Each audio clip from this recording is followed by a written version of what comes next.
ते आम्ही करणार आहोत. उपमुख्यमंत्री पदासाठी श्रीकांत शिंदेचं नाव समोर येते आपल्या गटाकडनं, ही गोष्ट खरी आहे का? नाही बघा, चर्चा अजून सुरू आहे. चर्चा खूप, आता तुम्हीच चर्चा करत असता पत्रकार, तुमच्या चर्चा खूप जास्ती असतात. त्यामुळे तुम्हाला एकच सांगतो या सर्व चर्चा आहेत. आता एक बैठक आमची अमित भाईंच्या बरोबर झालेली आहे, दुसरी एक बैठक आमची होईल तिघांची, आणि त्या बैठकीमध्ये खूप साधक बाधक चर्चा होईल आणि त्यामधून योग्य तो निर्णय या महाराष्ट्राच्या हिताचा. बघा, आमच्यामध्ये तुम्हाला मी सांगतो, या जनतेने आम्हाला भरभरून दिलेलं आहे. जनतेला असं वाटता कामा नये की आम्ही सत्ता दिली, सरकार म्हणजे एवढी मेजॉरिटी दिली, आता चांगलं सरकार स्थापन व्हावं, जी अपेक्षा जनतेची आहे ती आम्ही पूर्ण करणार.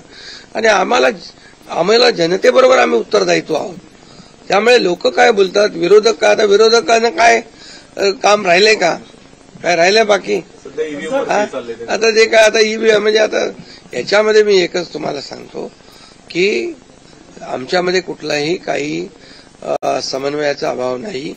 समन्वयाने काम सुरू. मी तर माझी जाहीर भूमिका परत मला मांडण्याची गरज नाही. मी तर बुधवारी जो प्रेस कॉन्फरन्स घेतली त्यात सगळी भूमिका स्पष्ट मांडलेली आहे.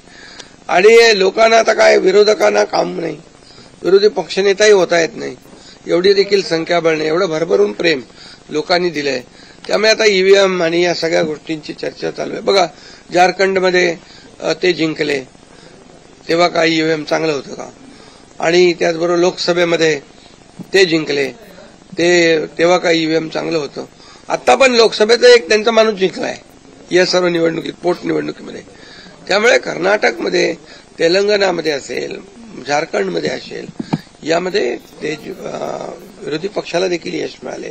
त्यामुळे ही लाडक्या बहिणींनी एक आणि सर्वांनीच लाडक्या बहिणींचा मोठा सहभाग याच्यामध्ये, या विजयामध्ये आहे. आणि लाडक्या भावांना त्यांनी भरभरून प्रेम दिले, लाडक्या भावांनी आम्हाला प्रेम दिले, लाडक्या शेतकऱ्यांनी दिले. सर्वांनी, या सर्वांच्या एकजुटीच्या प्रेमामुळे, आशीर्वादामुळे हे सरकार एवढ्या मोठ्या प्रमाणात मेजॉरिटी झाले. त्यामुळे